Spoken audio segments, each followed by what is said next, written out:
Hey everyone!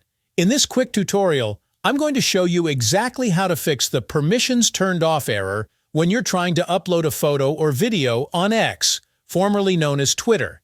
If you're seeing a message that says, "It looks like you've turned off permissions required for this feature," don't worry. You didn't actually do anything wrong. This issue is happening to a lot of users right now, and it's caused by a bug in the X app, not by your phone or settings. All right, let's dive in. Here's what's really going on. When you try to upload media, X mistakenly thinks your app permissions are off, even though when you check your settings, those options don't even show up. Some people only get this error on one account or device, while others see it on all of them. Either way, it's a platform issue, not a problem on your end.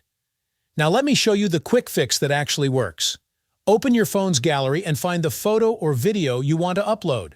Tap the Share button. From the list of apps, find X, then choose whether you want to post it as a direct message or send it publicly. That's it.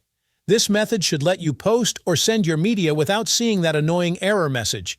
There's still no official statement from X yet, but I'll keep you updated as soon as they release a fix. So if you found this helpful, don't forget to subscribe, tap that notification bell, and I'll see you in the next one.